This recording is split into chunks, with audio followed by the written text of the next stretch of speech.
and gentlemen, boys and girls, strap yourselves in. It's time for your Tilton Talk Show.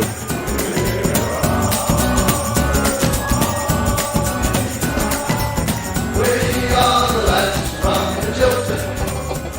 We'll support you till the end of the day. We're so happy following the blues. We love you, what more can we say? Birmingham's the team, down at St Andrews, we are all supporters of our team. The chant of Super Blues, ringing all around, now all you blue boys know what we mean. We are the lads from the Tilton, we'll support you till the end of the day. We're so happy following the blues. We love you, what more can we say? Let's see you in the cup, singing our song, helping and sharing the load. It's worth the point at home when we sing together. We're there at the end of the road. We are the lads from the Tilton, we'll support you till the end of the day. We're so happy following the blues. We love you, what more can we say? We have a team that's tops here at St Andrews.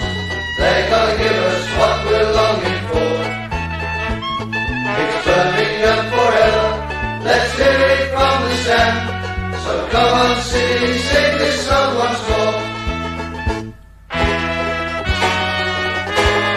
We are the lads from the Tilton, we'll support you till the end of the day. We're so happy following the blues. We love you. Ladies and gentlemen, it's Monday night at 6:30. Welcome to the Tilton Talk Show, sponsored by Ball Sports, principal sponsor of Birmingham City Football Club. Where do I start? Where do we start? 5 at the back against 10 men simply isn't good enough. Paul Hipkiss. I'm not even going to introduce a team tonight, Paul. Right? I'm not. I want to go straight into this, mate, because this is not good enough. It was pathetic, Nick. It really was. He made the substitution he should have made, in my opinion, anyway, with about 2 minutes to go when we were 1-0 down. You know, he brings Maxime Colin off and he brings Cosgrove on. I'm not saying it's Cosgrove who should have came on, but at least bring an attacking player on, you know, or a midfielder on and take advantage of the extra man. We just did not do that at all. And you never would have known that they had 10 men for 80 minutes. It was just so... 80 minutes, so Paul. 80 minutes, mate. 80 minutes, 10 men. Right, that's like 1/11 of your capacity has been incapacitated, right? And we still play 5 at the back, and we don't do anything about it. Here we go, positives, lads. Get on there, son, and go and get some goals, so Chris can shave his beard off. Yeah, it felt like we were fearing the opposition for most of the game, and they were the team with 10 men, and we played like we were the team with 10 men, and they carried on playing like they had 11. It was just absolutely bizarre. It really was, and every time one of our players got the ball, to me, they were looking, you know, the only option they had was backwards all the time, backwards, and never. Yeah, because you've got 5 at the back, you can't play it forward when you've got 5 at the back. Even when Plachetta and Williams on the flanks, who did ever so well, by the way, before, I don't know why he was taken off, because he was doing really well. You know, if a game ever screamed out for 4-4-2, then that was it. And I think in hindsight, we'd have gone on and done a lot better if we'd have done that. But obviously, John Eustace is the manager. He's in the dugout and I'm in the stands, and maybe there's a reason for that. But, you know, at the end of the day, the people sat around me, everybody was saying we don't need 5 at the back. We don't need to do this. You know, why are we doing this? You'd never think that they got 10 men. And, you know, and I even called it, you know, 5 minutes before they scored. I said, I can see them nicking this, you know. I can see them nicking this. And the way we've sort of treated the game here, the way we've dealt with this game, since they've gone down to 10 men, we probably deserve it, you know, because we haven't really showed any ambition to beat the opposition whatsoever. You know, and it was all too little too late in the second half once we started to create the odd chance here and there. It was just never, you know, did their keeper make one? I think they had one cleared off the line right at the end from Cosgrove. Yeah, right. Well, And that was it. I don't remember their keeper even getting his gloves worn. 2 shots on goal, apparently, so Mark was saying before the show started. 2 shots on goal. 90 minutes, 2 shots on goal. And That's one of them was 5 shots in 5 hours of football now. 5 shots on target in 5 hours. And this is my problem, Alan, with this formation. I hate it with a passion, and this is why. Yeah. Because you're Well, showing the opposition too much respect. That's what we're doing. Yeah. And every time we're even showing 10 men too much respect. yeah. And every time we had the ball, a chance to cross, it just wasn't taken. It was pathetic. Yeah. Certain people coming off the bench should hang their heads to be classed as professional football. One of our best managers in the last 5 years, in my opinion, was Gary Monk, right? And he never ever feared the opposition. He'd always go for the win all the time. Even if there's 5 minutes to go and it's 1-1, he'd still go for it. He'd never sit back and defend. He'd always go for the win.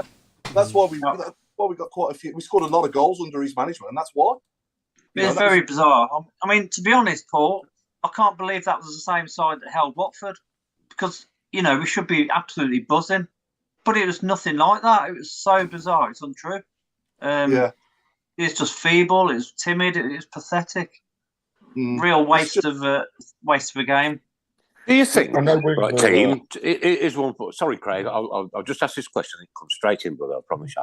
Do you think it's because there's next to nobody in the stadium on the lower sides that you can't act up and you can't play up to the fans that aren't there? You could play in St Helens Park and it wouldn't make any difference. Alan, you've seen us against Fulham, right? You've seen us against Ipswich. You've seen us against Wet Spam, right? You saw us against the Villa in the quarterfinal. We had full houses, right? And the place was rocking, the team was rocking, the fans were rocking, and you were going home happy for a change. But with respect, Nick, I've also seen the last 10 years of league matches where the ground is half empty. I know, I know, mate. I know. And it hasn't made any. I'm thinking of the 4-0 against Sheffield Wednesday when what's his name made his debut. Lingard, there was 3 men and a dog in those seats, and I was one of the dogs. Yeah, and I was. And we wiped the floor. I was holding your leads. Wonderful. Equally, I've seen us play with generous crowds, shall we say, and our wonderful opponents from Saturday. I took my mate from down here. We had a day's golf, and we went to watch us play Wigan on the night, and we lost 1-0 from a Dan Burn header. Right, that's how crap we were. Yeah, and it's just endemic in the club now. The attitude, I watch, because I'm out of the loop. I watch devotedly every snatch of information that comes out of that club. The manager's pre-match talk, the post-match talk, the players this, and you get the same thing. And then I just put the same video on. We've got to take some positives. What positives can you take out of getting beat 1-0 by Wigan's 10 bloody men? Excuse my Wigan pathetic. I can accept losing if, maybe if they got a smash and grab and we'd had something like 28 attempts on goal, which we should be doing against 10 men, and 15 on target. And I remember us doing it to Brentford first game of the season. I know we never had 10 men, but we had one. When Christian Pedersen scored that header. I think we had 1 attempt on goal and they had about 19, and we won 1-0. And that's football sometimes. Yeah, I can accept losing if they've left everything on the pitch and had a go. And I'm not saying the effort wasn't there. It was just the way we were shaped up. The way we were shaped up, even against 11 men, in my opinion, is completely wrong. I absolutely hate that formation, and I've said it on here before. And these are the reasons why I hate it, because it just doesn't show any ambition to win the game, in my opinion. No. You might as well just get everybody's car out the car park and put it in front of the goal. Mr. Eustace, listen, because the fans are speaking. Now, we get criticised sometimes on this show, right, for not criticising enough. I think we criticise plenty. If it's wrong, it's wrong. If it's right, it's right. Yeah. But now, at the moment, right, it is wrong. Listen, think, and do something about it, Mr. Fixer. To be controversial on this point, we've also got to give credit to Wigan, because when they lost that player, they didn't lose heart. In fact, it was almost as though they got that 12th man come onto the pitch, let alone going down to 10. And that change they made, bringing the lad on that he plays in both midfield and defence, and he covered every blade of grass on the pitch when he came on, was, it's credit to them. And also, I look at it this way, before the sending off, yes, we had a couple of opportunities, but actually, arguably, we still didn't put anything going forwards. But have we realistically got a team that we could play 4-4-2? Because we haven't got a natural left back. Colin, for me, blows hot and cold, and I wouldn't, I like the way he goes forwards, but then he doesn't track back. Plaheta, he needs to be on that wing. He needs to be cutting in more, but also he needs to cross the ball more. He beat himself more times than he beat the defender on Saturday. And Lico, well, he's up there with Czech Endoy for me in the all-time worst 11 on the left. I'll put him on the left. Hello. Leave him there. We've got some agreement at last. Yeah. I mean, Lico, for a professional player like Lico, well, supposedly professional, I don't mean to slate him, but to first two touches to sort of run the ball out of play, crying out for a cross. Yeah. If I was Nuneaton Borough's manager, and no disrespect to Nuneaton Borough, and my chief scout recommended him, I'd sack him. Steve, that is real strong words, Alan. That is real proper strong words. And it ain't personal. I love that, as Paul has already intimated, he's got that shirt on. Go and do it for me, boy. Yeah. Go and do it. But the fact is that he's not good enough, unfortunately. And he's had chance after chance after chance. That's right. He's had, he's played 40 games for us in 2 seasons. He played 30 for Charlton last year, and he scored 4 goals. Only one of those for us. That's 80 games, close enough. 4 goals, no assists. What does that tell you? It tells you an awful lot, Alan. It does. All right, okay. So why is he employed? Who's employed him? No, I'm not disrespecting the guy either, right? But if that's his club record, 80 games, was it 4 goals? Did you say 4 goals? He got 3 for Charlton last year and 1 for us this year. What's he doing in the blue shirt? That's where we're at. That's where we're shopping. That's exactly, Paul. That's where we're at. We have to play somebody of his limited ability in our squad because we haven't got anything better at the moment.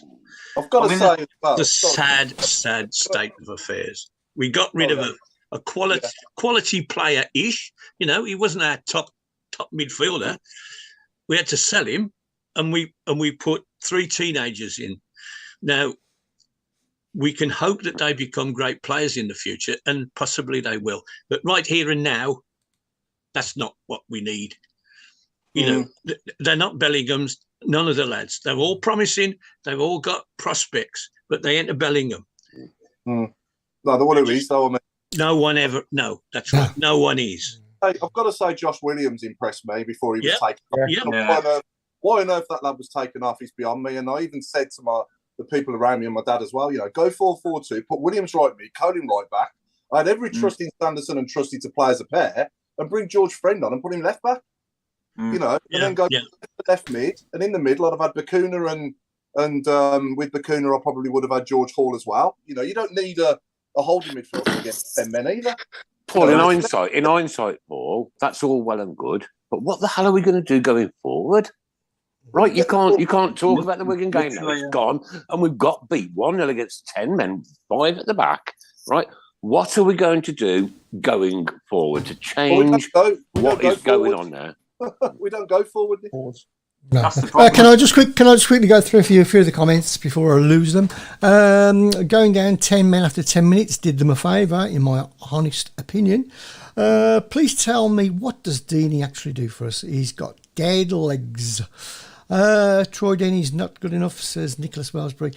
Taylor didn't want us when we wanted him. Enough said. Michael Wood says you've been a bit harsh as well, Mr. Chairman. Everyone at the club loves him. Who's right? Who's wrong? Loves who? You Everybody loves decide. who. Everybody loves who? He's just about Lecco, isn't he? Yeah, about Lecco, yeah. Yeah, but I think for me, Deeney, you know, it doesn't matter. You could have Deeney up there, you could have Ronaldo up there, you could have Harry Kane up there, you could have Harden. There's no service. The way we play, it doesn't matter who's up there. It doesn't matter. No creativity. Can I just put a scenario? Can you imagine if Troy had a load of sort of threaded through balls to run onto? He'd finish 9 out of 10. Absolutely. Yeah, you don't lose the finishing. Hogan would as well. Hogan can score goals as well. Hogan loves that diagonal ball into the box. He scored loads of goals. The Duke will get on. Yeah. Well, Troy's the best finisher at the club. He just hasn't had the service. No. There's too much negativity around Troy Deeney at the moment. There's absolutely, for me, being used as a scapegoat for the performances of the whole team. It's not just one; it's the whole team. So, yeah, I look at it this way: Ruddy's the best man on the field, but he's still conceding. So you know, and he's conceding because the people in front of him can't do the job, or just don't seem motivated. And I don't know what it is.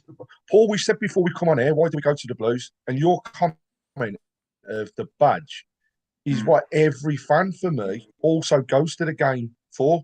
Yeah. You know, but for me, through the good and the bad times. To go on a Saturday for me, right, I lose a day at work, right? So I lose a day's wages, yeah? And then it's £45 probably in petrol to get to Birmingham and back to here, right? And then, of course, it's your entrance fee, you 16 pints of lager. No, not really. Yeah. 17. Before the game. It's 100 quid gone. Yeah. It's £100 gone as a round trip, you know. And especially if my kids are with me, they always expect your dad to get a beer and a McDonald's on the way back and all that. Yeah. £100 gone.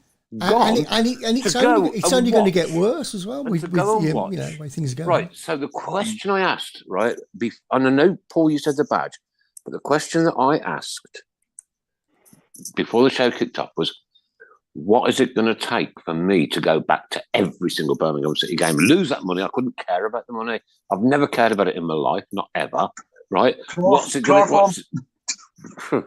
There's two things for me. There's two. I nearly never renewed in the summer. I thought about it long and hard, and you know. Sorry, guys, just broke a nail. I'm just going to have to deal with this. Probably one. At the moment, there's probably more reasons not to renew than to renew.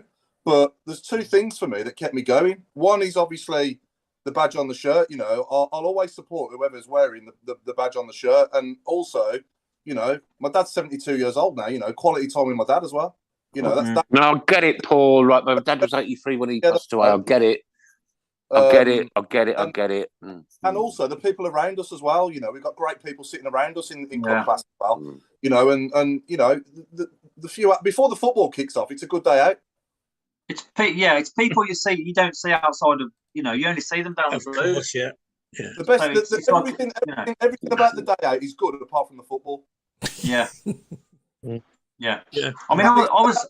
And if anyone from the club is listening to this, that needs to change. It needs to change quickly because I'm not going to put up with this much longer. It's been 10 years now of this, really. Paul, if you're losing a supporter like myself, Paul, right? Yeah. Who used to hang on, listen. Who used to iron all my mates' shirts when I was in the army in 1979 for £3 a week, so that I could travel and go and watch Birmingham City play wherever they were playing, up and down this country, and do 2 paper rounds at 14, and that money never went on fags and sweets or anything else, mate. It went on going to the Blues. It was everything to me. It was my life. It was my passion. It was my blood. It was my family, my forefathers, my children, my uncles, aunties, cousins, you name it. It was everything to me. And now I genuinely feel like I can't be bothered to go on a Saturday. Mark, you wanted to come in, Mark? No, I was just going to say, you know, I missed the because I was poorly I had COVID for the Watford game, so I missed that one. Yeah. I know it sounds no. Hear me out. I know it sounds really corny, but just missing the game, it was doing my head in just not being there. And like I say, I was back for Saturday, and I've had a season ticket 26 years now. And I renew regard. I know it's stupid, and people say I must be daft, but I just renew anyway. I don't think I just renew. But I can fully understand people who don't. Yeah, it's the occasion. Turning that question on its head, what do you want to go back to, Graham? I want a full stadium. I want the seats sorted out. I want to see it on the TV with people where they should be, right? I want to see it with the burger stands back in the streets. Okay, have your street food as well. But like your burger stands were part and parcel of 50 years of my football, and now they've gone. I want to see a football team that is committed to the cause and will fight for every single ball, just like they did in the 70s. Every single ball, they would fight for it. Run through a brick wall, not be pretentious, get your headphones off, right? Just because we're in 2022 and we've got all this live, clean my keyboard before I touch it, mummy. Oh, come on. Bill Mint says want to punch the table. We've had 18 season tickets in my family for over 35 years. And how much does that cost? Now we don't have one. The fans we lost won't be back. Wow. 18, one family, 18 season tickets. Over how many years, Chris? 35 years that was, yeah. Crying out loud. Lilypad says, I've supported Blues for 30 years and loved going to see my beloved Blues, but to be brutally honest, I've lost interest. Yeah. Michael Wood says, I don't want to see K2 staff knocking 10 bells out of an idiot in the stand. And not fans fighting. I've lost that one. So not fans fighting with Stewart's and Nick. Sorry, Chris. To me on Saturday, it felt like a new low, losing to 10 men. Playing against 10 men for 80 minutes and losing the game felt like a new it felt like a new low, didn't it? Yeah, we haven't done that before. That's like a new low. It was a disgrace. It was a disgrace, yeah. It was. How many new lows have we got to go through before this changes? Huh? And also, how many strikers did we have on at one stage? It was all too little tonight, though. We had two defenders at the end of the game. We had two defenders, and that was it. That's mad. We still couldn't get that ball into. We still never looked like scoring. No. At all. See, I don't want to rip John Eustace apart on it too much because he's still learning himself. And let's not forget, he's only managed Kidderminster Harriers before. This is a massive step up for him. And people will say when he was assistant at QPR in the Republic of Ireland, but being an assistant is a completely different gig to being the man, isn't it? You just get the oranges half time. That's it, basically. We found that out with Pep Platet as well, didn't we? And God forbid, God, there's a name I'd love to forget. And Steve Cottrell as well, obviously, was working with Harry Redknapp, and then he got the job for some reason as well. And you know what I mean? It was just a disaster. But John Eustace, he comes across well. I think he needs to stop talking about the opposition too much in his pre-match interviews. He seems to be talking about them rather than us, And how about what we've got? What have we got? What are we offering to them as a threat rather than what they're going to do to us? What are we going to do to them? And we have fired up our players all week. We have fired up this team. This team is ready to take on the world. That's exactly how your pre-match interview should be. I've watched the Arsenal documentary recently, the All or Nothing Arsenal documentary with Mikel Arteta in the dressing room. And the way he fires his plan, and they had a bad run as well. They were bottom of the league this time last year, but they're top now, and I'm not surprised that they are top now because of the way he manages his players. It's all about all that word in their head that he drums into their head is winning. It's just all about winning. It doesn't matter how you win, just go out there, give it your all, and win the game. And you know what, Paul? Even if you don't win the game, and we know that you've given your all, we go home satisfied.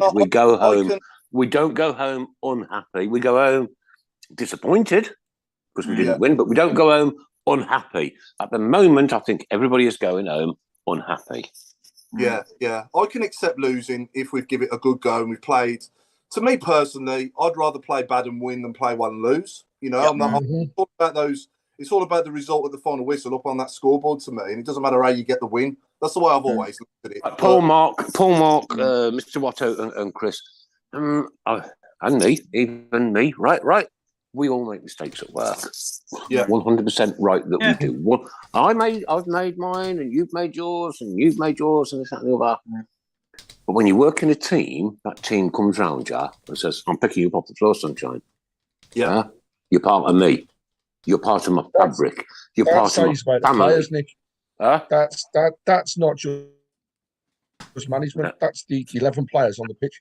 I know. That's what I'm talking about, right? But what hurts. We're all part of the fabric of this football club, and the fabric of this football club goes past your lifetime. Since you've been in existence, Sunshine, you're 23 years old. This place has been here since 1875.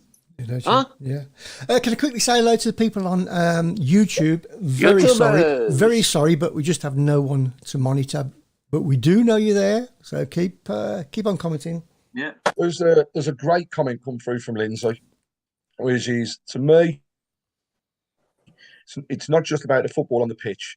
However, we have had a much better showing in effort this season, just not on Saturday. I do have to say, what's being done for kids around the ground in the build-up to the game is pretty amazing. And so much for them to get involved. So things around the club are changing. For me, on Saturday, one thing that lacked was a group of people on the pitch who actually worked for each other. And Kuna, captain, in one way, great. Because he's proven so far this season that he's been good. Great he has been good. Yeah. But I don't think he's captain material. No, on Saturday, we lacked somebody that went up to the referee and had a go. Right? We lacked the Wigan team did nothing but time waste. That was clever because when they got away with it once, they knew they were going to get away with it for the rest of the game. It's game management, isn't it? Yeah. But we had nobody at any point whatsoever whilst that was happening going up to the ref and going, "What are you doing? Why are you not chasing them?" Right, okay. I just have to interject here. What about Steve Eustace going to the fourth official? Hang on, and Nick, say, he hasn't finished. Sort this out. Eustace can go up and say to the fourth official as much as he likes, and the messages won't get across until the ref goes to them, which is normally because somebody's done something wrong, given around the box or half time. The captain's responsibility is to stick up for every player that's on that pitch. And that is football. I am not going to knock. Bakuna was superb and he put some fantastic effort in the weekend. I will say probably not his best game, but he still played well. But he was not captain material. He didn't have that fight. His delivery was poor though, wasn't it, at times? Yeah.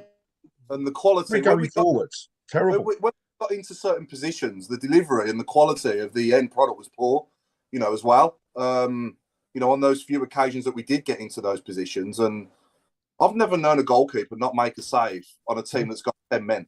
I don't know if I've ever seen that before in football, never mind down the Blues. No. There's a lot of people here saying about, listen to Deion Sanderson's interview from the weekend. Yeah, just saw that. And, he summed it up. It was a very, very good interview. We can say it as much as we want on here. We can all be football managers. But the one thing that has got to be done is it almost needs fans to get into the dressing room to tell them what it means. We've said it before. It's happened before, right? It almost needs to happen again. Yeah. The other thing is it's not helping this dragging on of the sale of the club, which we can't control, but I'm sick and tired of the negativity coming because of that as well. Negativity breeds negativity. I couldn't agree more. This takeover. I said I was going to have a rant, and I'll start now. Go on, Alan. This takeover is a joke. Get your act together. We've all thought, oh, great. This bloke's a Brummie. He's this, he's that, he's that. Get your backside off a seat, make some noise. Even if you can't make the thing happen because you're being obstructed by certain things, make the noise. Make the people like me know what's happening. And if something is standing in your way, complain about it. Go to the press and say, this person is obstructing us. The AFL are obstructing us. We want to get going and we want to get started. We want to sign 2 or 3 players before that 15. It's about 15 days, isn't it, from now, before the transfer window. We sold a player. We need to replace him with something as at least as good, cheaper, preferably. Yeah, we don't know the situation. Yes, we're playing Monopoly, and we're selling our hotels and buying sheds. Oh, we're selling Mayfair and buying Old Kent Road, aren't we? Yeah. We've said this over the years, Nick, haven't we, as well, that maybe the players should all sit down and probably one Monday night and watch this show. And I'll tell you what the players should do, Chris. Here you go. Here's a great idea. Mr. Fixer, if you can get this sorted at St Andrews, get all the players in and get us in as well. Right? The players, the manager, the players. You know what? Because they live on this cloud bubble, right? And because they earn so much money, it's like, ooh. I think it hurts some of them, though, Nick. I'm sure it does, really Craig. deep I'm down sure think it does. Some of them. I'm sure it does. But what they've got to do is go back to their grassroots, right? Me, child, one of 9, grown up in the 1960s. It was damn difficult. It was difficult, right? But to spend your money on Birmingham City Football Club was not only my greatest pleasure as a youngster, I felt it was also my duty. I think for me, leadership starts from the top, and at the moment there seems to be a lot of uncertainty at the top. And that's why the improvements on the stadium are on hold, and at the moment, like everything's just on pause, and it's just apathy all over, isn't it? Something needs to happen soon, otherwise it's going to get worse, isn't it? And we don't want to see it get any worse. I mean, it breaks my heart walking in the stadium, seeing all the seats closed, and you're reading the flues on the seats and everything. It's just embarrassing.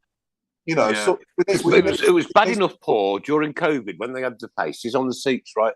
And you were thinking to yourself, like, well, this shouldn't be what football's all about. But now the faces have gone, and it's just covered up. Yeah. And you go on national TV. You go on national TV, and half of your stadium is covered over because it's not safe. But it's we're not the only. Sorry, Craig. People have got half the stadium. Sorry, go on, Paul. So I'm just going to say, at the moment, this Paul Richardson and Maxi Lopez thing isn't a takeover.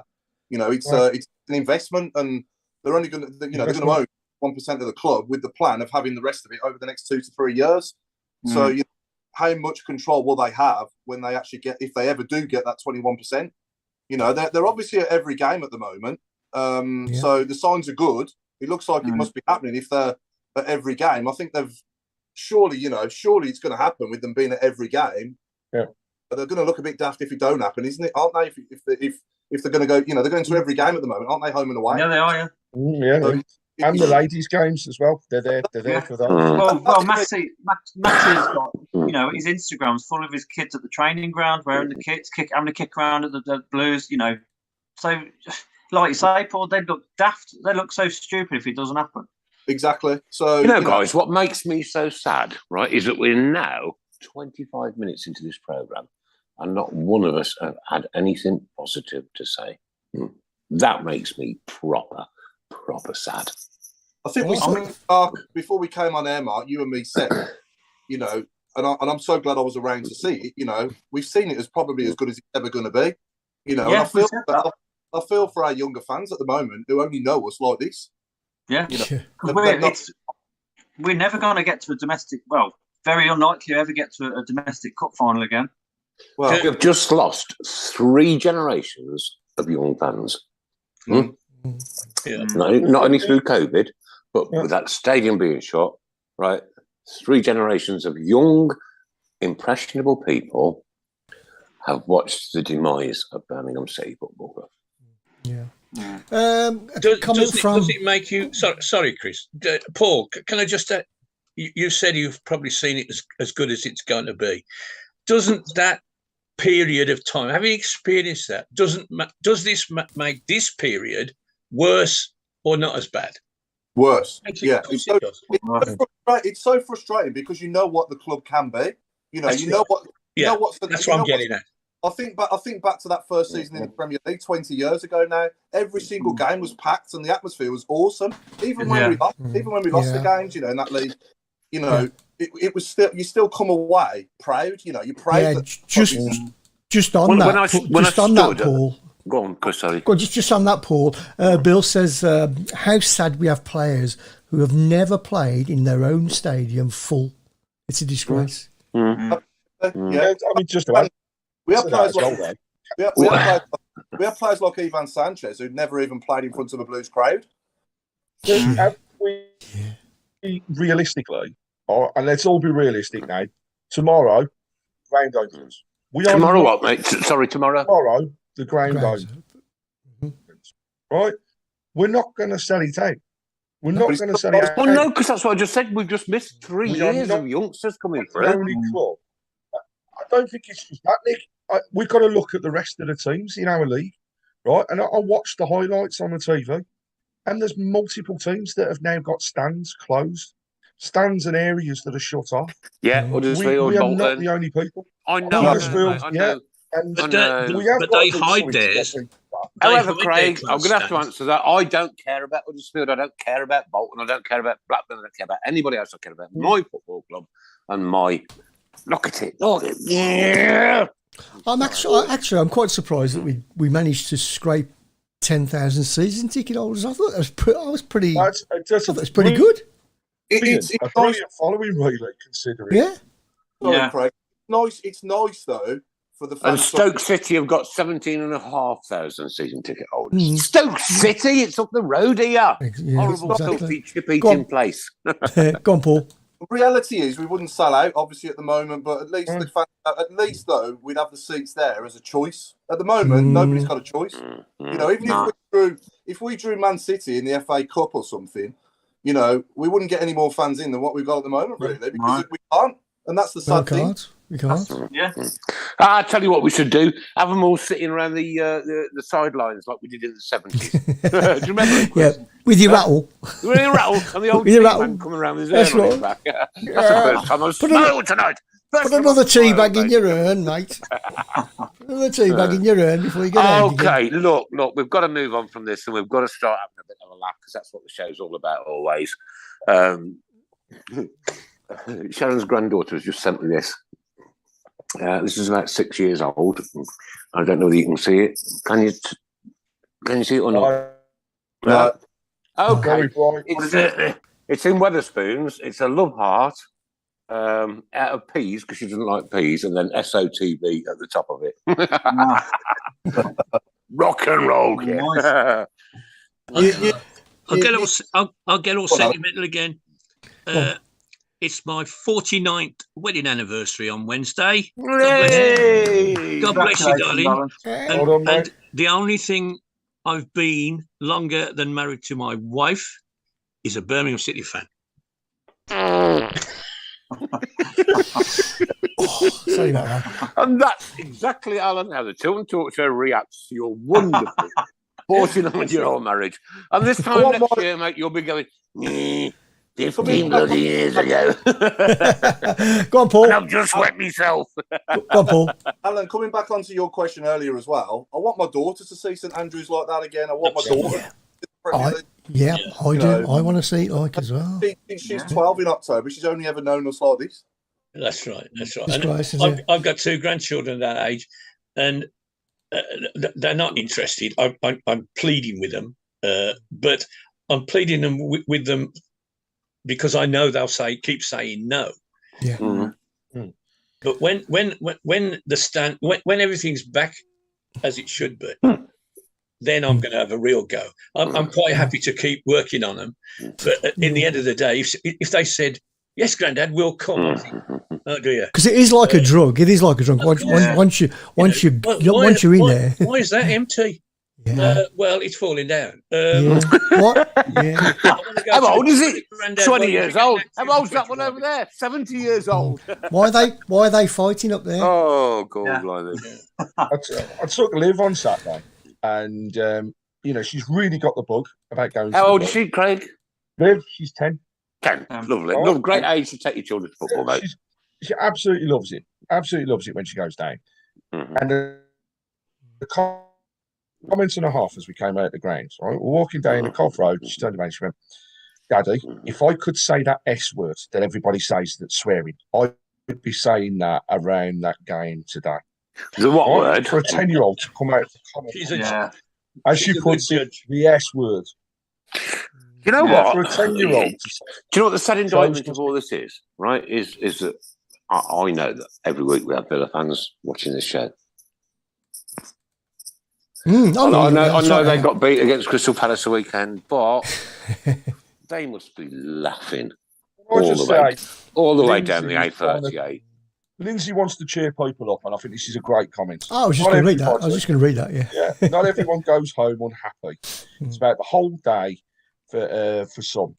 We need to see effort on the pitch, but I can genuinely say that I'm happy generally say I still go home happy despite the score. I might be frustrated if we haven't shown the effort, but the actual football is just a small part of a match day. And and also that epitomises it really, involvement with the it's per get it, Craig. It's the meet and greet. It's the quick beer without disabled supporters. Nicholas Wellsbury. Come on, Blues! It's the whole rest of it.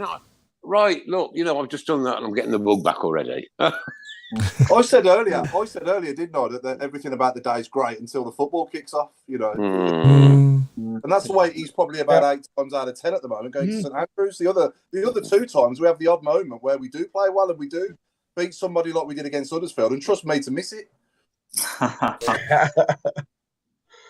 Nick, apparently we've got to fine you £10 because you've said the V word twice. I did. I'll pay it. I ain't got a problem. What charity do you want it to go to?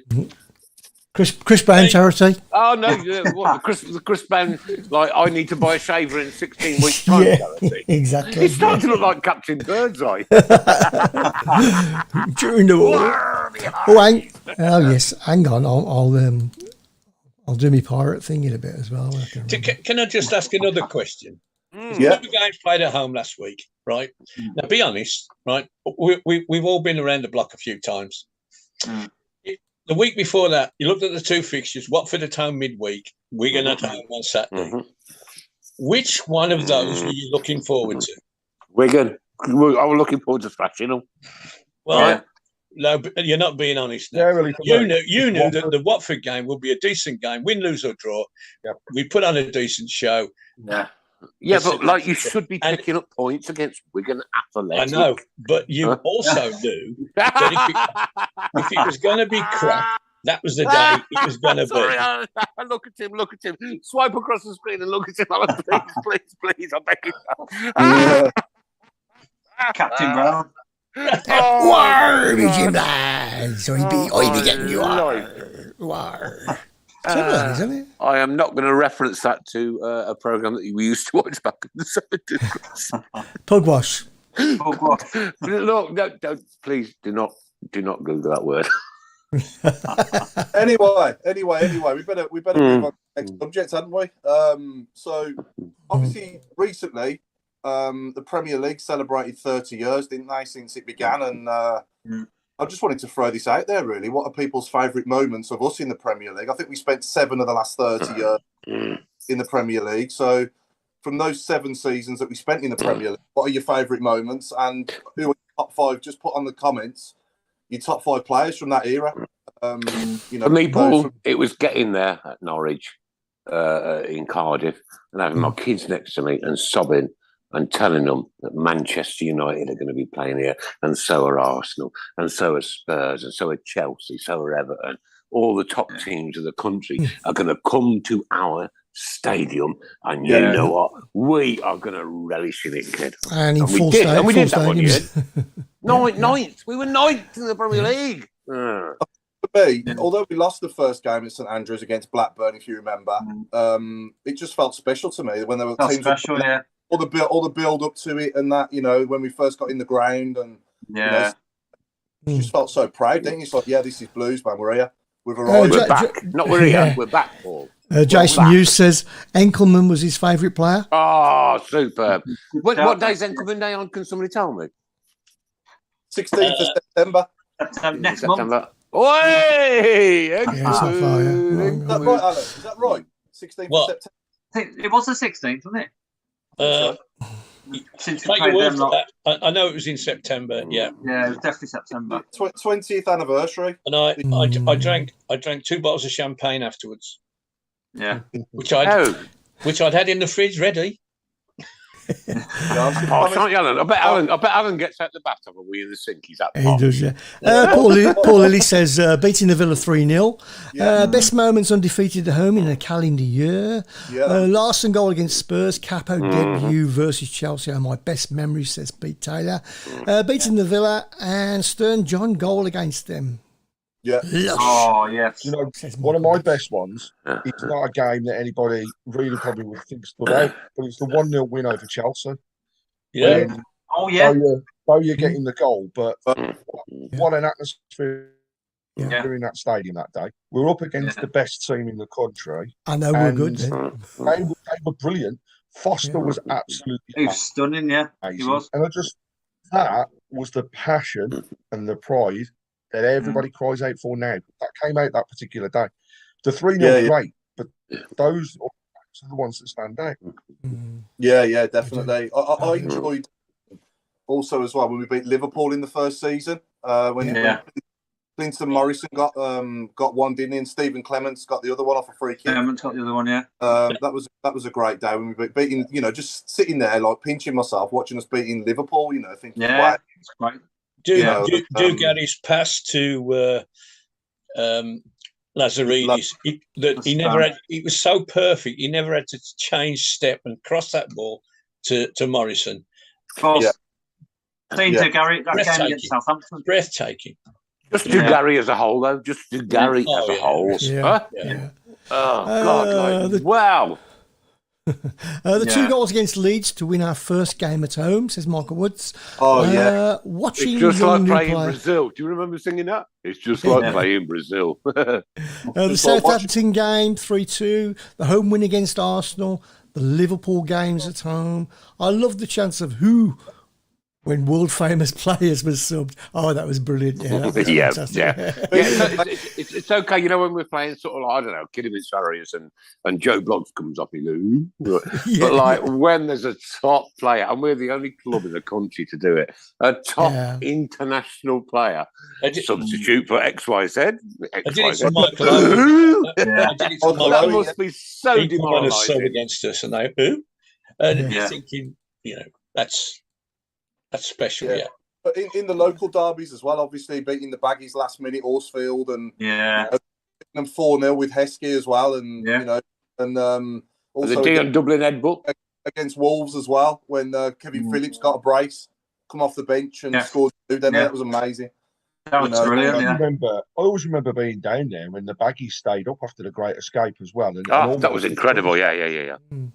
We're supporting Albion that day. I mean, that is proper. That's blues. That's blues. It is. That's our blues, mate. That's where I want to be again. Yeah. This is a bit relevant to what we've been talking about. The win at Wigan, when we beat them 3-2. Chucho. 2 free kicks from Larson. Yeah. And that was the first time in 40 years of trying we'd won in Wigan. We'd played them on, I don't know how many grounds we played on them, but that was the first time. And you're thinking, at last, this is over. This bogey is over. And they were in the Premier League then, which we forget. And we won't have to suffer this anymore. Been won again since.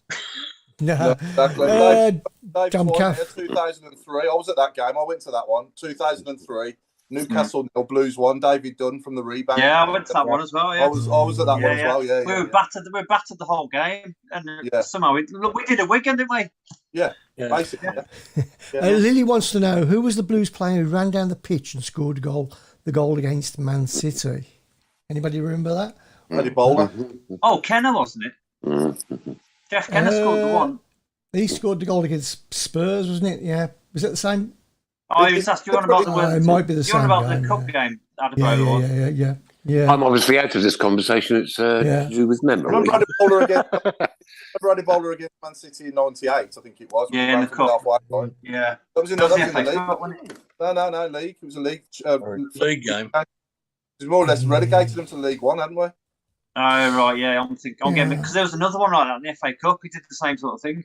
Yeah, I'll tell you what. It's another player that we had in that. I don't know if this guy would be up for a shout in our underrated 1 to 11, but Pandiane had his moments. I thought he was good. Oh, Walter, yeah. You weren't bad. He was a good player. He wasn't brilliant, obviously, because we'd gone from Forsell to him, and obviously Forsell was obviously a hard act to follow when he got injured, but I thought he did all right at times. And he scored against the big teams as well. He scored at Chelsea, scored Liverpool, Man United, Man United at the bar, Yeah, I think he scored with virtually his first touch, didn't he? Yeah, against Southampton. Yeah, against Southampton, head out from I've forgotten the name of the winger, the bloke with the ball and chain on his leg. Pennant, what a good player he was. Jason remembers the Cameron Jerome goal against Liverpool at Anfield. Yeah, I was there that night. Bill remembers standing in a massive queue all night to get tickets to semi-final and finals. Oh, great days. But, you're sitting there and you're watching the likes of, that first season, you're watching the likes of Devlin, Granger, Cunningham, Jeff Savage. They're all covering every blade of grass, and most of the times the players that we're playing against, technically are better, but it's all about the fight on the pitch, and it's all about wearing the shirt and wearing the badge and doing us proud, and that's exactly what they did. And we didn't really have any silk in the team until Gary came, did we? Really? Obviously, Brian Hughes was the other one that we had who was class as well. Was class. But I remember Manchester United manager saying teams don't like coming here. No, that's right. It was Alex Ferguson. He's written it. He's written it in his book, right? And he was asked. This is the question that was asked: what football ground do you hate going to most of all? And he's been to Galatasaray, and he's been all over, and he went to St Andrews. Yeah. And we've had that story many times, haven't we, Chris? I've got my favourite player, and I've got the best player I've seen. And my favourite player, ever, and also in the Premier League, was Stan Lazaridis. He's my favourite player I've seen. And I think, for me, the best player I've obviously seen, it's got to be Dugarry. It was just immense. For that sort of 5 or 6 months, he was unbelievable. Yeah. But yeah, anyway, who's playing? What did we pay for Dugarry, Paul? Do you remember? Nothing. Really? No. He had a digestive biscuit over with Brucey, didn't he? And a book of pie. It was a chocolate one, though. It was a chocolate one. Seriously, yeah. Just went around to his house. A knob. Oh, God blimey. You lot, I tell you what, Jason says that Robbie Savage in the first game against the Vile should be played to all current players. Yeah, different level of commitment. Bravery. Yeah, absolutely. Him and stay in the middle were outstanding that night, and Dev down the right as well had a good game. You know what, Paul? I thought, right, we must catch up with Devs, and get the Robbie Savage walk on the pitch thing sorted out. Yeah, would be good. Would be good. I know now he's got his. He's quite busy with Macclesfield Town nowadays. He is, yeah. I think he's struggled to come down, to be honest, because he's going to every Macclesfield match as well. Yeah, he is. All right, do us a favour, kid. Ask Devs if he can nominate somebody else to organise it, if that's the case. Yeah. I'm on about Robbie Savage, not Devlin. Yeah, no, I'm on. Right. No, because Devs was listening to the Robbie Savage interview, wasn't he? And he said, "I'll get you back on the pitch." Yeah. No, we joked about him having it. We joked about him wrestling again, didn't we? Yeah. Yeah. But I think it was only a joke, though, wasn't it? Really, I don't think he was really going to wrestle him in the middle of the pitch in St Andrews, was he? Wouldn't surprise me the slightest, mate. Nothing would surprise me. Nothing would surprise me. Fun fact, Walter Pandiani, after he left Blues, scored the winner against Real Madrid. Crazy. Oh, that's a fun fact. Yeah, and here's one. I do remember this when we signed Darren Anderton, and he went and scored the goal against Liverpool. Yeah. I remember him looking shocked himself. Chris Brown, can I ask you a question, Chris? Of course you can, sir. Are you gaining more strength now the beard is growing more, like Samson and Delilah? Definitely. No, I don't do Delilah. Delilah's up the road here. And I'm getting a lot more handsome. Yeah. Those headphones are getting tighter. I was sort of I was going really for a George Clooney look, and it's more. It's going more towards Rolf Harris and white beard. No, like Rosemary Clooney. That's the headphones. What's for men? Anyway, who's playing squad game this week? Should we grow? Hang on. Should we all grow a beard? I think you should. I can't. Why?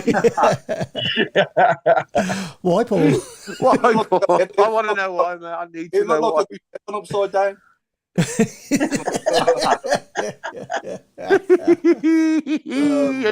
I love it. Anyway, we're doing squad game now. So it's Mark against the chairman, Mr. Watton. So who's got a coin? Anyone got a coin for me, Craig? Hang on. Go on. Heads or tails, Alan? Heads. It's in the bucket. It's in the bucket. Fish it out. Tails it is. Mark, what do you want to do? I'll play squad game. Now, Alan can go first. Oh, thanks. All right, okay. Go ahead, Paul. On the clock for me, please. Can I have a couple of minutes to think before the clock starts? You can have a 3-second grace. Okay, thanks. Okay, so we're gonna change it up a bit this week. So, Alan, in 30, how many current championship managers you can name? On your marks. What? Get set. Go. John Eustace. Morrison at Cardiff. Is it Morris? Yes. Steve Bruce. Who's top of the... Dean Smith. You're halfway.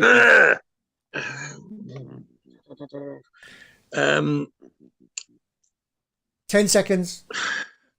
Oh, dear. I can't even think of a team now. 8, 7, 6, 5. No, 4, gone. 3, gone. 2, 1. Four's not bad, though. 4. Look at Mark relaxing in there in the background. Thinking, That's too bad. I've got this. I'm dreading this, to be honest. Mark, as a matter of interest, how 5 or more to be this week. many would you have got? Hey? How many would you have got out of that, Mark? Probably 19 or so. No, probably under pressure, probably, I don't know, 7, 8. Yeah. Right, sure. okay. Who else you got then, Mark? Quick. Right then, here we go then. Go on, Paul. What are we doing? So, Mark, Yeah. you could have said Nigel Pearson. You could have said Pearson, Bruce. Yeah. Who's Watford's manager? The guy from Forest Green. Forget his name now. Is it Ian Edwards? Yeah, that's it. So Edwards, in it. Yeah. They've all changed this season. I could have got last year's. Pecking bottoms at And they buggers, eh? you got Sunderland's manager as well, who's Alex Neil. So Well, yeah, Lieutenant Stoke. Middlesbrough guy. moving on. Mark, Stokes manager, of course. who's that now? Mr. Chips. O'Neill, isn't it? Oh yeah, Michael O'Neill. Yeah. Mr. Chips. Oh dear. Mark, 30 seconds. 30 Oh, seconds. I God. want to name as many championship stadiums as you can, please. On your marks. Get set. Go. St Andrews, Hawthorns, Vicarage Road, Riverside, John Smith, Ashton Gate, New York Stadium, Rotherham. My mind's gone. Liberty Stadium, Swansea. I said New York Stadium. Oh God. The Time's big up. one. You could have gone for Cardiff. Cardiff. How close are you to the Rico there? Probably a... Oh, yeah. Oh, Next door. that was... Sorry, Paul, but that was just brutal. That was He so tries cutting. to It was untrue, mate. Oh, brilliant. Even though he was on Google, he still Oh, my managed to God. get nothing. So you got 8 anyway, Mark. So you this. That's good. Good effort. This week's winner. Well done, Mark. Again, I could have named. Actually, can I just technicality? Actually, it's not called the Rico anymore. No, it's not. No, Oh, it's Coventry City, isn't it? CBS Arena or something. Coventry Building Society. Yeah. Can I do a smug smile? Yeah, go for it. Yeah. No. I think the winner should do a smug smile every week. That's smug. Mark, You you said go, a you go, Mark. smug Ready? smile, Come on, no come on, problem. Mark. You're gonna have to talk first so that I can see your face. You have to say, "Here is my Looks like smug you got smile." trappings. It's So my it's the smug trap smile winner. just for you. Well done. So moving on now to the next subject, which is our underrated 1 to 11. So last week we got obviously our left-sided centre half, which was Gary Ablett, God bless him, and we got Jerry Joe right back and Colin Doyle in goal so far. So this week, Did I mishear you, Paul? Sorry. Did I mishear you? Because I thought for a moment that I should be in that team, in the under-80s team. No. Me and Chris Brown, we should be there. And Watto. Underrated. so this week, Only just qualified. Oh, God. Go on, Paul. this week I'd like our viewers to vote for our most underrated left back, please. Can I get the ball rolling? Yeah, Yeah. sure. Go for Can it. I start with? Don't say Tyler Blackett. No. I'd go with Gary Cooper. I thought he was brilliant under Barry Fry. He played nearly every game. Gary Looked Cooper, like yeah. Ali Campbell, didn't he, out of UB40? He did, yeah. What was his name, kid? Gary Cooper. Was Terry's Terry's son. Yeah. Yeah, it was Terry's son. No, that was Mark. No? It was another Barney. Oh, Mark, that was. That's Mark. all right, Chris. We only got it wrong. Yeah, no, I got it wrong as well. I admit it, yeah. He looked like he did look at Ali Campbell. He had a good goal ratio. He scored 1 in 10. You wanted to. Oh. Very well. Oh, God. And he went to get his food, and there's a rat in the kitchen. What am I going to do? I tell you, a left back who wasn't really underrated, but he's never talked about in the same breath as the Grangers and the Mark Dennises, and that's Julian Dix. Julian Dix was proper hard player. That's right. He was as good as both of those two, but never quite got the same credit. I mean, and we sold him for a lot of money, and he did well. He went to Liverpool, didn't he, and West Ham and whatever. But people my age don't refer to him quite often. It's always Mark Dennis and Stuart Granger. He was not given the credit. He was a lot better than a lot of people, but he wasn't given the credit as how good he was. If you follow my meaning. Where did we get him from, Alan? What about Simon Charles? Sorry, where did we get him from? Yeah. He was in my my all time. Never cost a penny. He was down to the ranks. Right. Yeah. Sorry. Where did we get it from? From here. He was a Yeah. He was for the academy, wasn't it? Junior. Schoolboy. Yeah. It came to the Blues Academy, did it? Oh, right. Okay. I didn't realise that. Nice one. Thank you.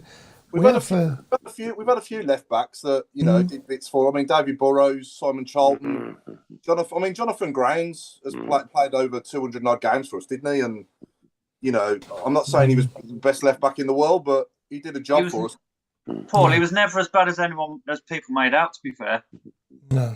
he got slated quite a bit, and I think it's a bit unfair because Good Stephen Gill, Jamie Clapham. That's a good shout. Yeah. David Murphy was a good David servant. Murphy, yeah, brilliant. But underrated, I don't know. I think he was a class act. I was going to say, I think he got the credit he deserved, didn't he? Murphy? I think he was a class act. Especially that season was fantastic. What about Frank Woodrow? Yeah, it's another good shout. Yeah, you don't get applauded as much, do they? No. and he was quality the season we went up in the Championship. And I think he played centre back as well quite a bit, didn't he? Yeah. He played Simon Charlton's a good Simon good Charlton, shout. yeah. That is a good shout. I'll give you a golden oldie, Gary Pendry. Hey! Yeah, underrated. He had his detractors. Yeah. But, you don't play 300 games for us if you can't play, can you? Alan, Actually, what would you give for Gary Pendry now? Oh, yeah. Actually, Alan, you look a bit like Gary Pendry now. Really? You do, yeah. Oh, No, yeah. he looks just. He does. He looks just like Can you imagine a 19-year-old Gary Pendry with all the sports science and the nutrition and oh my God, he would just be a fierce animal. He would be a fierce animal. Yeah. Yeah. Did John Frayne get the Johnny Frayne? John Frayne, yeah, excellent. Yeah. Local lad. He wasn't underrated though, was he? I think he did get the plaudits that he. No, he was underrated, Paul. Do you know why? Because he predominantly stayed at Birmingham City Football Club, and we weren't that good at that junction, right? But he was one hell of a player. Yeah, he was. Mr. Steady winning every game. He'd get at least 7 out of 10. It was only about this big, wasn't he? And then Very big. Yeah. just run down that wing and he'd be on it, mate. Johnny Frayne. I think David Murphy's edging it at the moment, isn't he, Craig? On the comments. He is in. Yeah. On the comments, yeah. But like Chris said, I don't think he's underrated. I think. I don't think so. I think he was a. He got class applauded. act. People. He was class. Sorry, was a Mark. great- Who are we he was a talking great- about, God? David Murphy. David Murphy. Yeah. Murphy was superb. I think Clapham's a good shout. He doesn't really get mentioned much. No, he doesn't. No, I think that is the best shout of the shout box. Jason Hughes has said Simon. I've mentioned Simon. Simon Charlton was. I'll never forget him when we beat Stoke away 7-0. On that day, he was brilliant, getting forward and getting the ball. I think he got a couple of assists, didn't he, that day as well? And you know, he was steady for us at left back that season, wasn't he? And because Granger was playing in midfield more so that season, wasn't he? Friend of the show, Kevin Ashley. Kevin Ashley as well. Yeah. He was right. He was right back there. Yeah. With Granger, does anybody remember? I think we were playing Stockport County, and it was in front of the Gil Merrick stand, and Granger went in for this tackle, and it snapped this lad's leg. And I heard it in the Tilton. And I thought, oh my God! I actually wrote to that footballer and wished him well. Don Kavanagh has said that Gary Pendry's brother used to be his dentist, and he went in as hard as Gary did on the pitch. Note to everybody, don't go there. I think we need to crown him. Whoa! Oh dear. For those who just Chris, he was only filling in for his brother. Same old drill every week. For those who've just tuned in, we're just looking for the most underrated left back. Yeah. So what people are thinking about that, Craig? You wanted to talk about the Football Content Awards, didn't you, mate? Yeah. So yes, we do. You know, thank you to everybody so far who has voted for us. We are this year looking to run in 2 categories for the Football Content Awards. The first one is the best podcast across the Football League, and the second one is best in social content. So if you haven't done so already, a vote would be appreciated, and I will post some details on our social pages with the information. But you can vote on Twitter just by posting a particular comment. It's very easy. Go to Instagram and select the link, or you can go to their website and put in the details there. And we've got we're open for the next couple of weeks for votes, so we will continue to mention those. But it's time for Tilton Talk to be recognised, and this is our opportunity. I just hope, Craig. Yeah. I just hope that Razor Ruddock is not at the presentation awards. As Lindsay has mentioned, it's pretty simple as well to vote on all 3 platforms. So can one person vote on 3 platforms? Yes, they can. Yeah. Right. Okay. Cool. Yeah. Got it. Very easy to do. I've got another vote. Sorry, Craig. Go on, mate. I was just going to say, I've been back through, whilst we've been talking, been back through the votes. We are actually neck and neck between Charlton at the moment. Who? And Murphy. And who? Oh, not them lot. Throw another one. Who? I'm going to throw another one in the mix, and I don't know if he was underrated, but what about Liam Ridgewell? Yeah. Underrated? Nowhere near. No way underrated. He was just top quality. Left back, he was fantastic, I thought. Yeah. Harry, you'll remember this guy, Alan, Brian Roberts, Harry Roberts. Oh yeah, Harry Roberts. Yeah. Isn't that the one we bought? The Blues fans bought. Yeah, I think so. Yeah, it was, wasn't it? Wonderful commentator on Sky. What's his name? The ex-Wolverhampton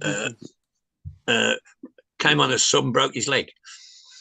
Yeah. He literally ran on the field, flagged on, went into a tackle with Harry Roberts, and Harry Roberts carried off. And I can't think of his name. What's the commentator on Sky? Mr. Badman. Goodman, yeah. His proper name. Yeah. Don Goodman. Was he left back, was he, Harry Roberts? I thought he was midfield, but before my well, time, he played right back and left back. did it? As I've said to a few people, going back to the Content Awards, it would be nice to have something associated with BCFC win something. So there's your incentive. And do you know what, Chris? Like, if we went down to those awards then in Alexander Palace, yeah, and we pretty much came. Listen to this, people. We came behind Arsenal, Celtic, yeah. and was it Liverpool? Oh, it's the top guys, yeah. We were, Right, we were in the top 10. We were pretty proud. Yeah. No, we were fourth. We were fourth, right? Yeah. And we are just our little Birmingham City. Our little old Birmingham City. Now, we would love it. Do you know what I'd love? If 20,000 of you out there came down to the awards with us, right?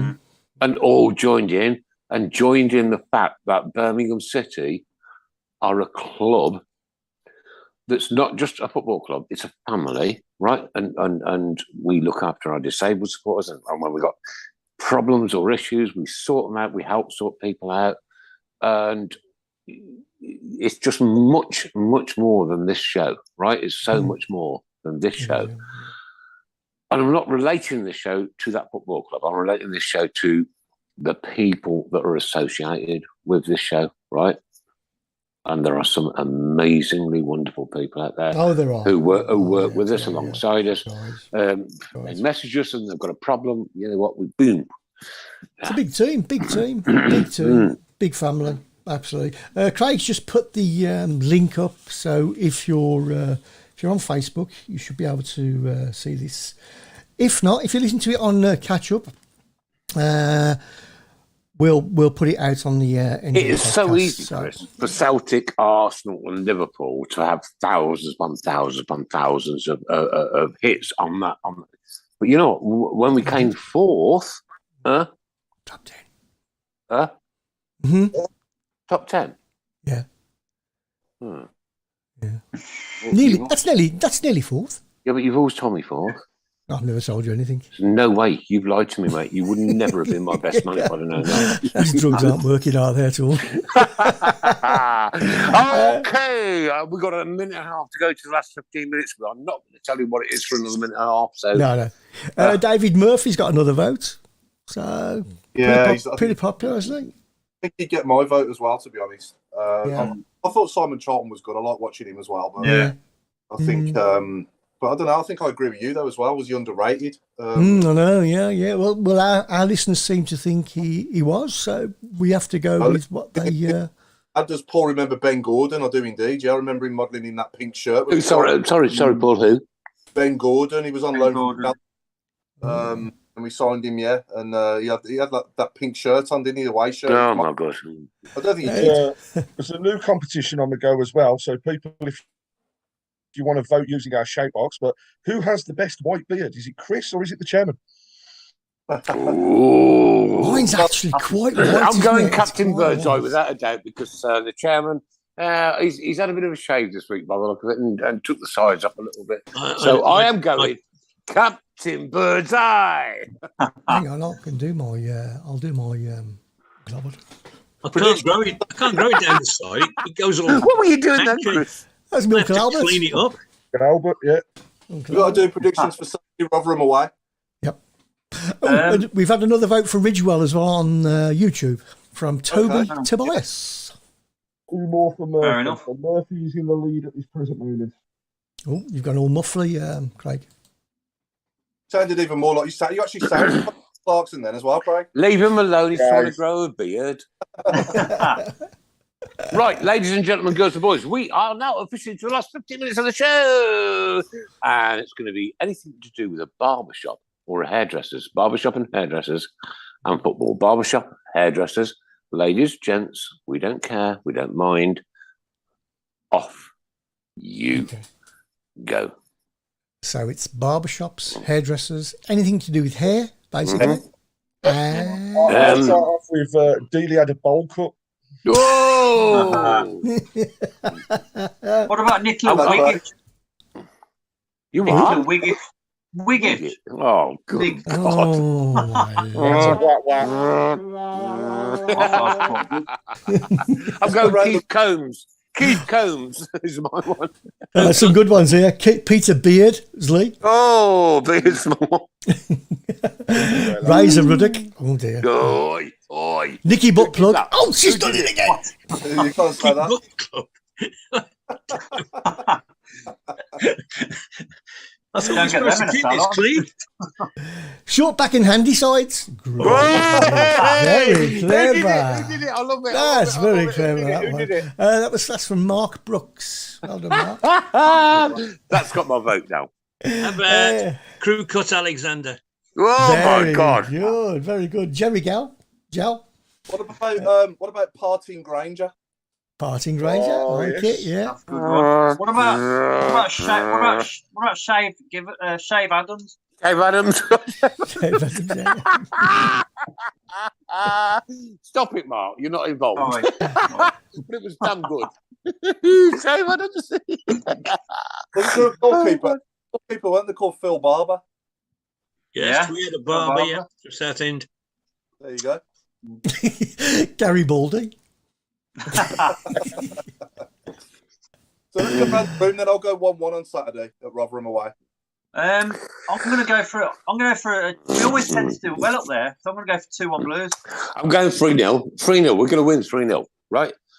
And I hope that the players have listened to the show tonight, known our frustrations, and understood how we feel as fans, right? And they're going to go up there and rip them a new one. Yeah, That'd be nice. yeah. That'll be my first away this season. Okay. So look forward to Go it. on, Alan. Your prediction, Alan. Well, I'm going to assume that we're going to have some new faces in that team on Saturday, Do you think? and we're going to nick a 1-0. Right, Alan, are you talking about new faces as in new signings or new faces as in those that were on the bench? I want the ones on the bench to disappear. I want some new faces from outside. You're harsh, mate. Can You're I harsh. ask a theoretical question? Oh, hang on. Okay, so you know Lyle Taylor's available from Forest. Would you No. swap? Would you swap Taylor for Juki? Yes. At the moment, No. You wouldn't. I think I would. Yeah, I I'm think I torn. would, yeah. I'm torn. If Right down. we're going to keep playing 3-5-2, yes. Yeah. 4-4-2, no. I think impact-wise, yes. I think I would. To be fair, Jukovic is so good in a 4-4-2. It's unbelievable when you got them. That's it, Paul. You've got it. You've nailed it, mate. Yeah, but when you And we've got the bloke to do it, but it's... But in this formation, Lyle Taylor's the better option. I just Well, think. so Yeah, I agree. he will clash. That's my only, my worry. Deeney has been very, very, very outspoken about Lyle Taylor. But I tell you, he's saying outspoken, but he made some fair points. They both scored equal amount of goals. So why did it make, in the fans' view, why did Lyle Taylor stand out more than Deeney? I just don't think it would work. No idea. I've got another one. Here we go. Shave Given. Again, I'm at the loop up down here. What's the friction between Deeney and Taylor then? There was just a bit of beef between them, I think, because he was very outspoken, and people kept saying at the end of the season, Lyle Taylor's done Oh, you broke more than Deeney since he's been in the club, etc., etc. But actually, they were equal. Why would they say that Taylor did nothing? I mean, goodness me. He scored his first bloody kick, didn't he? Okay, I understand that. Good ones coming in here. David Platt. Yeah, some good. I quite like. I quite Sorry, like this one as Paul. well. It didn't make me wet myself, mate. Honestly. Comb over, Femi Martins. Who was that from, Chris? The comb over was from Pete Taylor. Gary Punk. Karen Braid. Who did that one? I want That's names. from Lindsay Marie. Mark Brooks says Ian Brush. Dom Kavanagh. Dom Kavanagh You know says. what? That's actually quite funny. It is clever. That's actually quite funny. It is clever. Dom Kavanagh says John O'Hairdresser. John O'Hairdresser. Kenny Sideburns. Kenny Sideburns. Kenny Sideburns. Harry Maguire from Nigel Mansell. Oh, come on. Come on. Who did it? That's brilliant, mate. Who did it? Nigel Mann. Oh, Nigel. Jason McDonald says Lee Blow Dry. Oh, Lee Blow Dry. Love it. Wax Collie. Wax Colin. And Lorraine Python O'Brien says, "Hi guys." Hi, Lorraine. Hi Lorraine. Hi, Lorraine. No, hang on. No, Chris is. Hello, Lorraine. Hello, Lorraine. Oh, God. What about Steve Moose? Steve who? Moose. No, Steve Brush. Steve Brush. Okay. Guy Milton. Have we had Keith Curl yet? Keith Curl, yeah. Have we had Keith Curl? Oh, Keith Curl. I think Jason Hughes may do it with Czech hair dye. Oh, yeah, that's clever. Yes. Very clever. Very clever. Check it away. Sean Goatee. I like that one. This is a good one as well. Something for the weekend, Rick. Right, okay, that's got Yeah, no, right out of my head. I have no idea what it's on about, but it just sounds good. Frank Quiff Drew. Rudy Mullet. Trev. This is a good one as well. Trevor Francis. Sean Goatee's a good one, isn't it? Sean Goatee. It is a good one, yeah. What about L'Oreal Madrid? Yeah, I'll get that. Sorry, you're the only one that laughed there, Paul. I'm sorry about that. No, L'Oreal, isn't it? L'Oreal. Oh, no, I get it. It'll come to I'm me. still lost. No, I'm Madrid are a team in Spain, you say. L'Oreal Madrid. You get it? No. Eventually.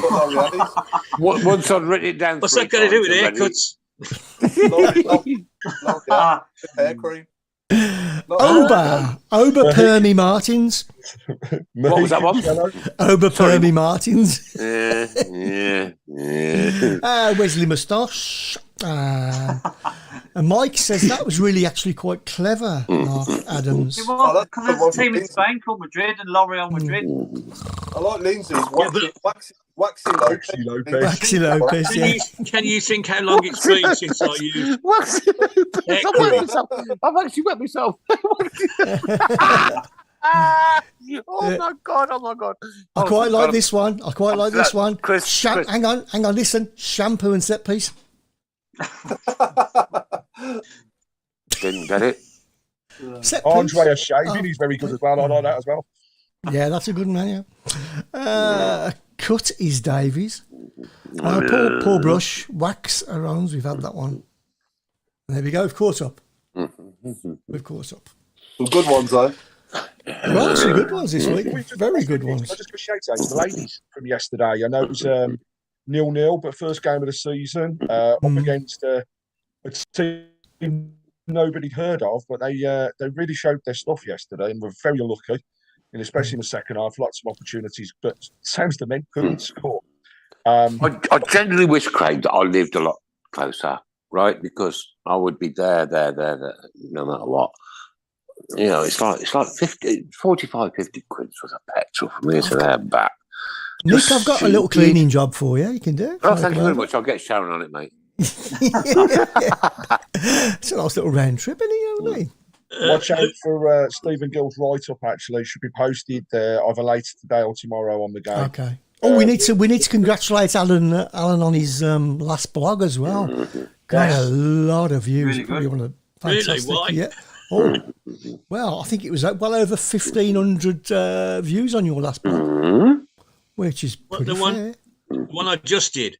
Yeah. Oh, that's fantastic. Yeah. Problem was, though, Alan, is that I was really, really drunk and I just kept pressing the button. Yeah. So if you haven't looked at it, please go onto our webpage, tiltontalk.com, and have a look at that post and others. Obviously, Lewis is local to me. It's only just down the road here, and they are famous that they pay their women players and their men players exactly the same. £3.60. Well, they never say how much, but the men are they're in the Isthmian League Premier. Are they? Okay. One off the Conference South, and obviously the women. I've been to Lewis's ground. It's called the come to me in a minute. The dustpan. There you are. You know all about it. Okay. Fantastic. And all of the men players are married to all of the women players, so they all earn double the money. Ray Hobro and Jason Hughes. Gerd Colour instead of Gerd Muller. And Nobby Stylist. Nobby Stylist. And another one from Jason Hughes. Alberto Tarantino.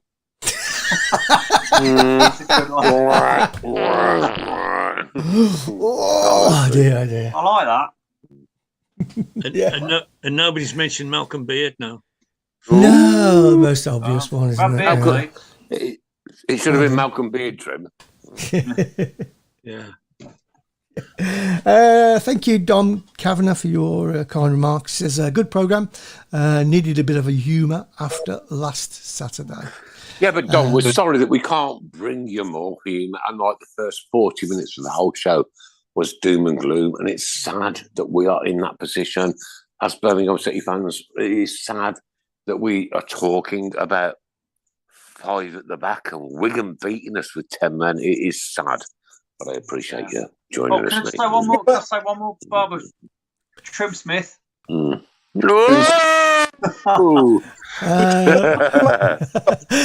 Here's one from Lindsay, her favourite player. I'm sorry, Chris, I actually do like that. I'm not giving the prize of nothing, but I do like that one. Here's one from Lindsay. Lee Damp hair. Lee Damp. In the middle of our goal. I'll just say, could you imagine us all coming on here like the Monday night after winning the League Cup? Can you imagine if we could go back and do that Monday night after? Imagine that. Would be right, good, yeah. Paul. I am sorry to really, really, really disappoint you now. Right, we are going to do that next February. We're all going to join it in the studio, and we will play the whole game if we're allowed to through copyright. Are we, Chris? No. Yeah, we will not play the whole game. We're not. I'll tell you what we will do. Right, we will play the game on a screen, and we will have 5 minutes each commentating on that game. Right, every single one of us in the studio, and then we will do that. Just before Nick signs us out, I have to say thank you for your hospitality on Saturday, Excessi Blues, and the guys at Impact. Thank you very much. I enjoyed myself very much. Just the most wonderful people. Absolutely love it, each and every single one of them. Yeah. And the work they do. Nick's going to say goodbye. Oh, fantastic. And Nick's going to say goodbye now, and I'm probably going to have to cut him off halfway through like I did last week. Goodbye now. This has been the Tilton Talk Show. Good night, all. Good night. Good night, all. Oh, man. You know what? If we weren't mad, we wouldn't be human, would we? Nah, definitely.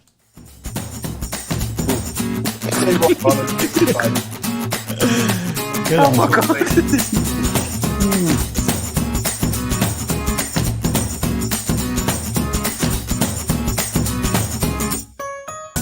Ladies and gentlemen, thanks for joining us. You've been listening to your Tilton Talk Show.